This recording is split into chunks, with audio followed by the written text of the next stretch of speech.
You know that Anton guy? I'm not really sure that when he plays Head of Tails, it's not like you live or you die. It's more like he's gonna shoot you in your head or he's gonna shoot you in your, you know.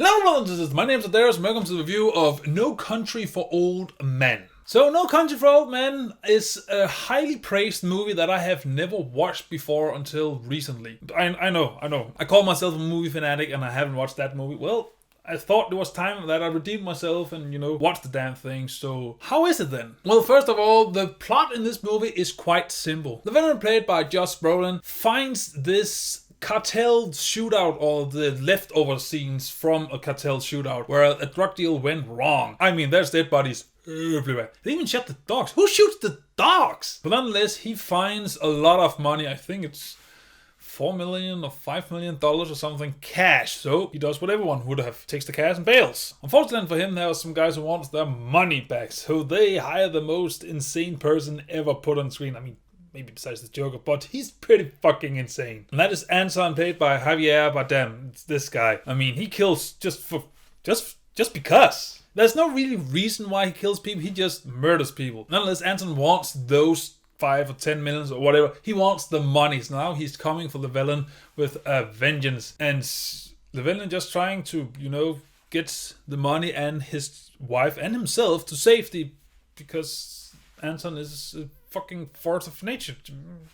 That is pretty much the movie. I mean, there's a lot more things going on, but the plot is for the most time quite simplistic, but it is for this movie's advantage. Now, this movie is a slow burn. I mean, a really slow burn. So if you want some high octane action, you're not gonna get it here. I mean, you're gonna get a few action scenes, but they're more slow, gritty, and realistic than what you're used to. So again, if you want high octane, then this is not the movie for you. This movie has a lot of going for it, especially the acting. The acting is extremely well done. I mean, everything looks and feels natural. And I know I've brought this up in other reviews, but when acting feels natural, everything in the movie becomes more realistic. It doesn't feel like that someone is acting or performing some kind of scene. No, it actually feels like the character is coming to life and reacting to the world around them and the situation that they get themselves into. Which also means that it is more easy to just invest yourself into the movie and kind of be swallowed up by the movie, and by that extent, more scenes will have a deeper impact on you. I mean, mostly. But nonetheless, the acting in this movie is extremely well done. And also the cinematography. I mean, this movie looks beautiful in a non-beautiful way. Does that make sense? What I mean by that is you're not gonna get these extremely vast and beautiful landscapes or cinematography shots or anything, but everything just looks professionally well done. It's almost surgical precision in the way they develop these shots and then shoots these scenes. It's hard to explain, but you just appreciate all the effort that went into creating these shots and creating these scenes. And just the way these scenes is structured is almost some kind of masterclass on how to properly structure scenes and convey story and emotions. Which is another thing I want to bring up, and that is show, don't tell. This movie shows a lot and tells almost nothing. You have a lot of long scenes where no dialogue is actually present, and all you're left with is the character, and they are trying to convey to you how their minds are thinking in that given situation, how they try to find out if a certain person is in a certain direction, how they're gonna approach this situation because someone is after them, or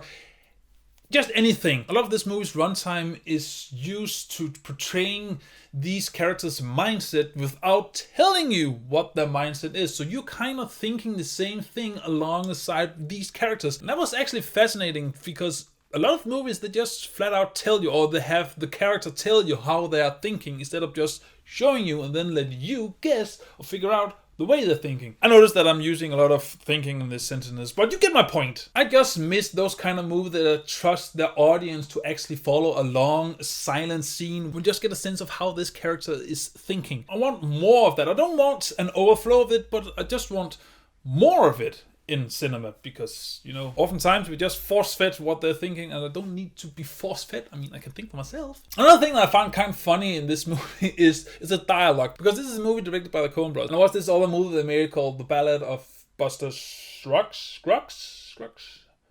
This movie right here. And in that, the dialogue is kind of, I won't say ancient, but I will say the way people spoke in the old times. And I don't mean 50 years ago. I mean maybe 100 or 200 years ago, where the world was in a different place and was more about hard labor, honest work, and appreciating little things in life and all that kind of shizzle. This movie also has a lot of that dialogue, and you might think that it will be misplaced in this movie, given the fact that it's taking place in 1970s, I think, 1970s or 1980s. Can't quite remember, but that doesn't matter. The dialogue in this movie is not representing the way people spoke at that time, or that's what I think. I mean, I'm not an expert in that. Maybe the Texans talked like that in the 70s or 80s. I don't know.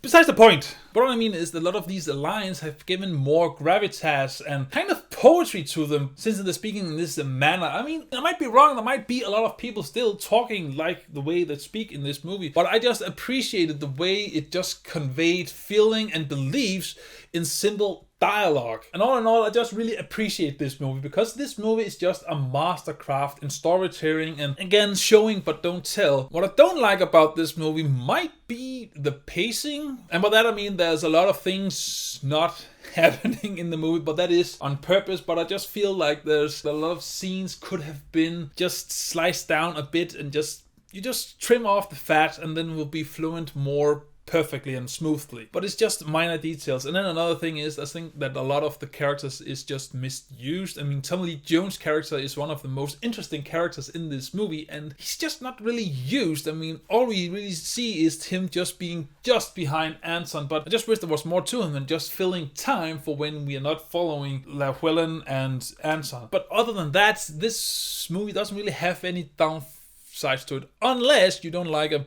slow burn movie where you kind of have to think for yourself. Then you will be bored to death. Now, that being said, even though these are some small aspects that I didn't appreciate on the movie, I still won't call this movie a masterpiece. Now, that might be because I wasn't in the right mindset when I watched the movie, and when you are in the right mindset when you're watching a movie, it can grab you more than in other situations. But it just didn't resonate as much with me as I hoped it will, or as much as a masterpiece usually does. So, I will say that with this movie you will get a very well crafted story, solid acting and solid cinematography, and just construction of a movie in general. A very simple story but easy to follow along. Some extremely tense, I mean there are only 2 scenes that are tense, but holy shit are they tense. And one of the most psychotic murders in movie history.